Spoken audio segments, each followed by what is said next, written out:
What's up, YouTube? It's Gary Brown from 313 Hoops, and today we are back with another video. In today's video, we're going to talk about the performance of some of the Detroit Pistons that went over to the Rico Hines Offseason live runs, this past week. They just put up some footage, some clips. Basically, what happened was we brought, I want to say around like 10 guys over there, and they just competed against some of the top players in the NBA. I know the Toronto Raptors had their team over there. Rico Hines is the assistant coach over for the Toronto Raptors. So, their team was over there. Steph Curry was there. Michael Porter Jr., and then even Trae Young was also over there as well, competing, playing, basically like some pickup games against each other, very competitive pickup games. And, we actually got to see a lot of footage of how our team's kind of like playing together, a little bit of the chemistry that we've got going on so far. This is the first footage that we've actually seen of them playing together since probably like the summer league, I want to say. So we did get a lot of stuff from those games, and I'm just gonna kind of talk about the things that I kind of pulled away from those, from individual players and all that. But before we get into that, if you haven't already, please hit that like button. It definitely helps the channel grow, and then also subscribe to the YouTube channel as well if you're interested in any type of Detroit Pistons coverage.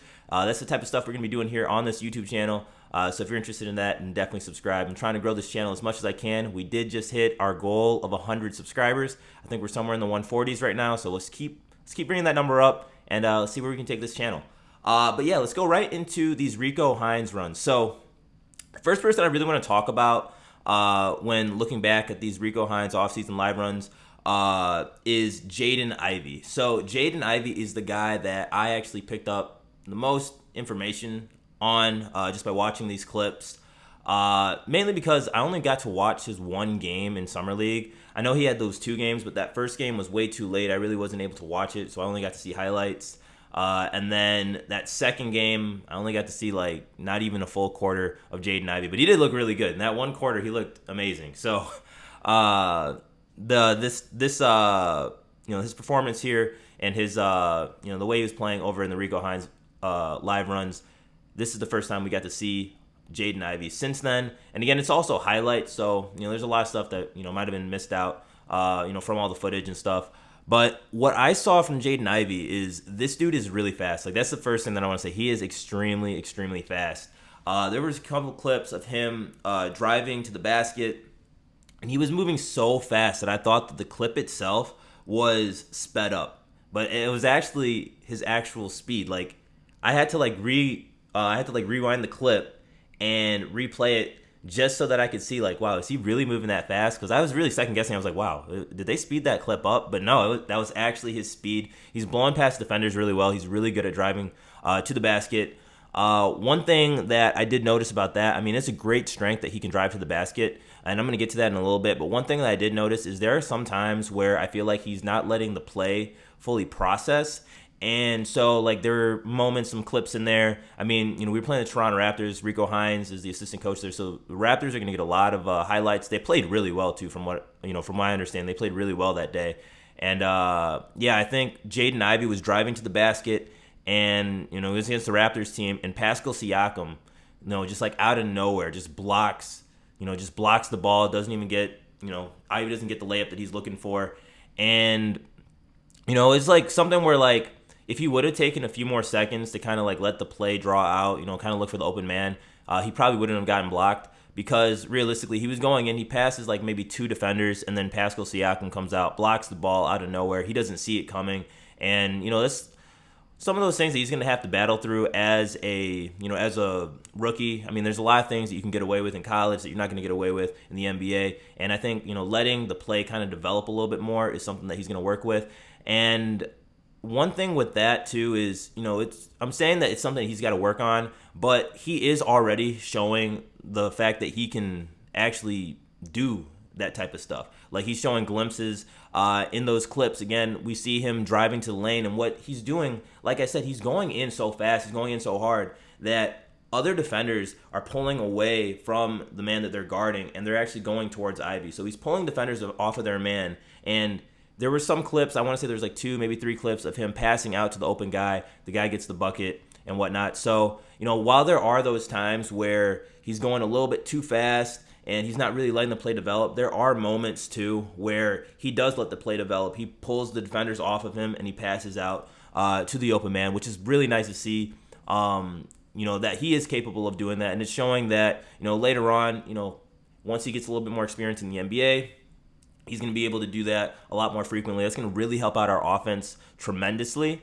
Just being able to have a guy that can gravitate the defense towards him just the way that Jaden Ivey is, because he is very explosive, very fast. He's going to come into the NBA like one of the fastest players in the NBA. Just based off of that footage, like I said, he was going so fast that I thought that they actually sped the clip up. But overall, that's going to be really great. That's going to be a very great offensive asset to have. And again, like I said, this is one of the first few clips of Jaden Ivey that I've seen him actually playing live basketball. Going nearly 100% basically here. Another thing about Ivy too that I've noticed was on defense.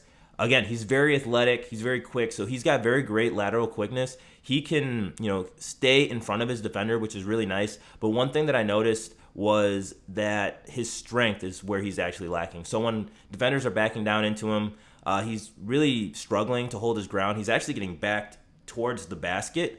And I mean, as a rookie guard, you're not really going to expect them to be the greatest defenders. You're going to be a lot weaker than all these older guys that have been in the league for quite some time, that have been strength training, at the NBA level and, for the past few years or whatever in their career.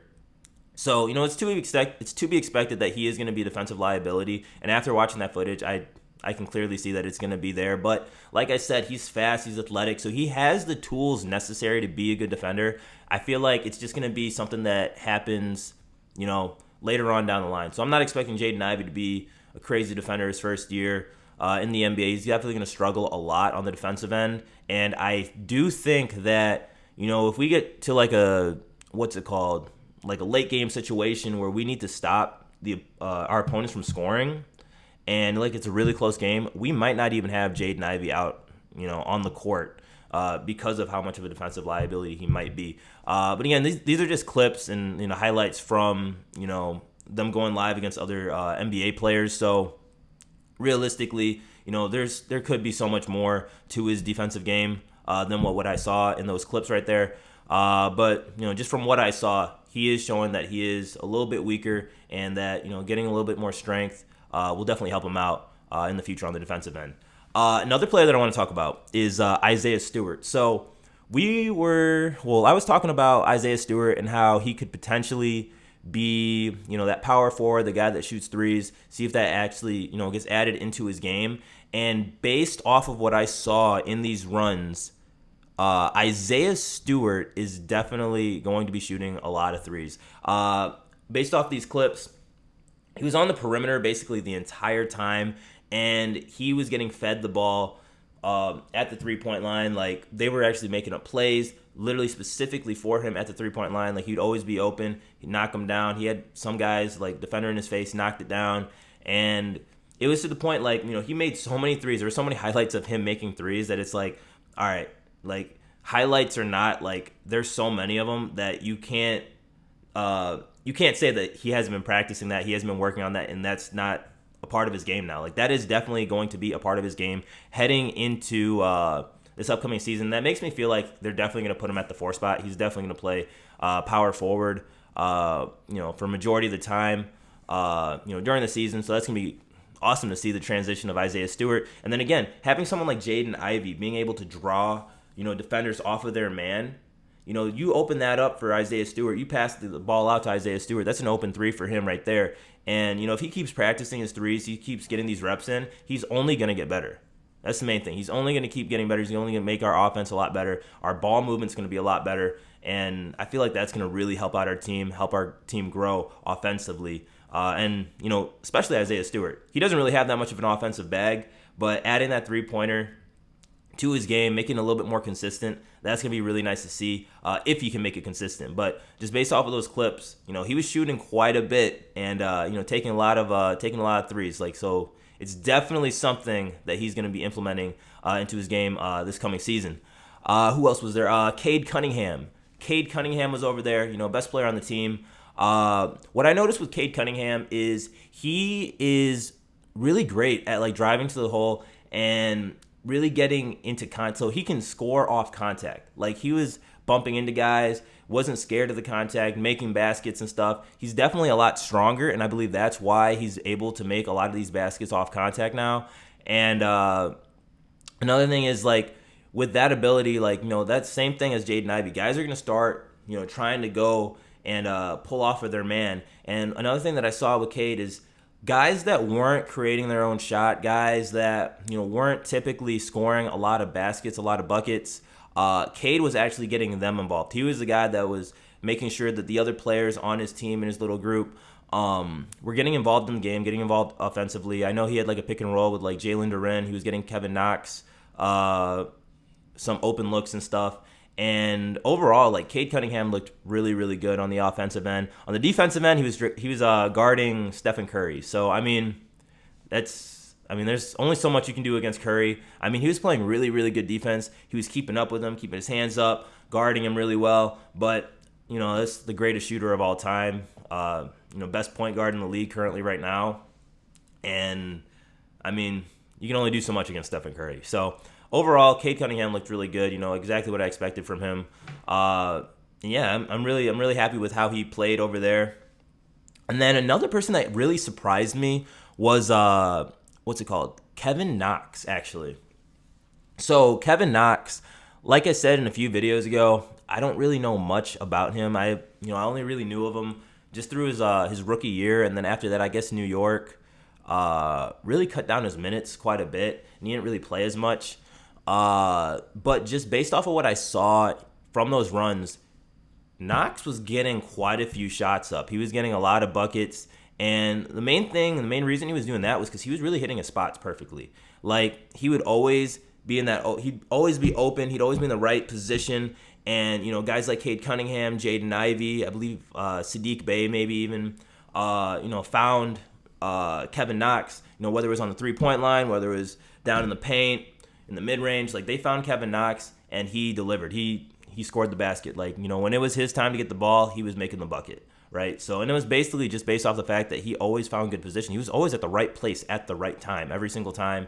And, that's really nice to see, coming from him. Again, I don't really know much about Kevin Knox, but just from what I saw from him offensively and how he was kind of flowing with our offense, that looks really good. And honestly, you never know. Like, this Detroit Pistons team, what's crazy to me is how this team is so deep. Like, I'm not going to say we have the greatest talent in the NBA because we don't. We're still a really, really young team, right? We have potential to have some of the best talent, but we're still a really young team. So when it comes to, like, fighting for minutes and who's going to be starting, who's going to be, in the rotation, it's like, who is really going to be in the rotation? We've got so many guys that, are actually surprising me. And, like, I'm just like, wow, like, you guys are really good. Like, so, and then adding Kevin Knox in there, again, I didn't know much about Kevin Knox. I didn't really even have him that much, like, into our rotation.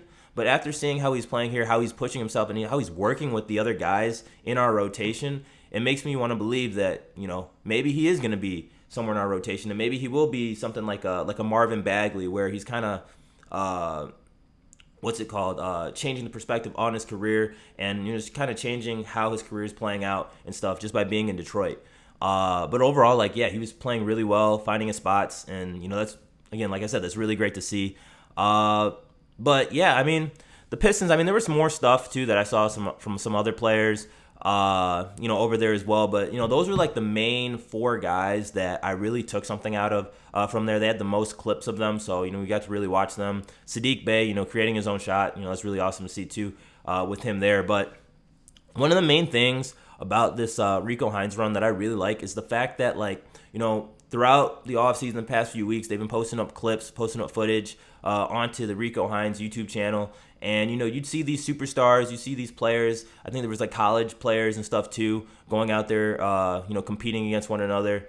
It's like games to 7, and, it's very, very fast-paced, basketball games and stuff. And what I like to see here, and what I like about the Pistons, is the fact that they brought about, like, 10 guys. Like, they brought basically their whole team over to these runs. And other than, like, Toronto, and like I said, Rico Hines is the assistant coach for Toronto, other than Toronto, Detroit had the most guys that were going out there. And, we were competing. Like I said, we faced guys like Steph Curry, Trae Young, Michael Porter Jr., Pascal Siakam was over there, Raptors, Scotty Barnes, all those guys were over there. All those guys were working. And what's nice is like the Pistons are going out, bringing their whole team, trying to build some type of chemistry, heading into the season, seeing how things work. They're in a live situation because this isn't like a scrimmage or like a, slow. These guys are competing. They're competing hard. They're playing smart, playing the right way. That's actually one of the main things that Rico Hines is really pushing is compete hard, play the right way. If the guy has an open layup, don't waste your time trying to block the ball or trying to put yourself in a dangerous situation to get hurt. Like, we don't want to get injuries here. That's the main thing. We don't want to get injuries here, but we want to compete at the highest level that we possibly can, playing the right way, playing strong, and all that. And, putting the Pistons and this young core in a situation like that in the offseason, letting them work together in the offseason, all these new guys coming in, Kevin Knox, Jaden Ivey, Jalen Duren, all these new guys coming in and working with us, kind of building that chemistry. I think that's really good. And, it really just kind of shows that these guys aren't just here just to play basketball. They're here to get better. They're trying to grow as a team. They're trying to, find out what they need to do together to get better. And putting themselves against, the best competition that they can during the offseason. But yeah, like I said, man, overall, like, that is great to see. That's only going to get us better. That's also going to, like, really help us, like, gel and click better, before we go into the season, instead of, just kind of waiting around doing their own workouts on their own and then, never playing with your own teammates until, like training camp starts up, But yeah, that's what I got out of the Rico Hines offseason runs that they had. I believe the Toronto Raptors won every single game that they had, on the courts over there. I think they might have played like 5, 6, 7 games or something like that. But they won every single game that they had. And I remember in a previous video, I was talking about the Toronto Raptors, and I was saying how, like, they might be like a play-in or like a low playoff team. I wouldn't be surprised if the Toronto Raptors ended up having a really, really good season, like a breakout season that kind of catches everybody off guard. It's funny how I say breakout, yet they won the championship like maybe 3 years ago. I want to say like 3 years ago they won the championship. But no, this group is looking really, really good, and they've been playing competitively throughout the summer. And I think, I think that once the season starts, they're going to start off really hot. They're going to have the most chemistry out of every team. And that's just because, they're playing competitively and doing the things that, that I want the Detroit Pistons to do. And I'm glad that the Pistons came out there. But again, I gotta give my props at the Toronto Raptors, because, they definitely are looking really good, right now. And I think a lot of that has to do with the fact that they have been doing these runs, for the past few weeks, playing against the best competition. I want to say Pascal Siakam hasn't missed a single one. But yeah, that's what's gonna make teams better, and I'm glad Detroit went out and they they brought the amount of guys that they did out there, and we just worked hard. We represented Detroit, we worked hard, and because of things like this, because of like these offseason things, that's what's gonna make the regular season a lot easier. You put all these reps in the offseason, you try out all the new things that you learned, all the new things that you add to your game, like Isaiah Stewart and his 3-pointer. His 3-point shots. You put that into a live situation, even if it's just a competitive like pickup game like it was at the Rico Hines runs. Even if it's just like that, things like that is what's going to help you once the season comes through. And overall, I think, just the fact that these guys have the right mind on their heads, they're working hard, they're doing what they need to do. I think overall it's going to really help us out once the season comes our way. But overall, I think that's all I'm going to talk about here for today's video. I know I haven't posted much videos in the past almost like 2 weeks now. Last week I was out of town, but I'm back at home, and I'm ready to start putting up these videos again. I'm gonna have a few more videos coming up this week. Just be on the lookout for those. A lot more Detroit Pistons coverage that I want to talk about. But for right now, I think that's how we're gonna end this video. Thanks for watching. Please comment, like, and subscribe. I'll talk to you guys next time. Peace.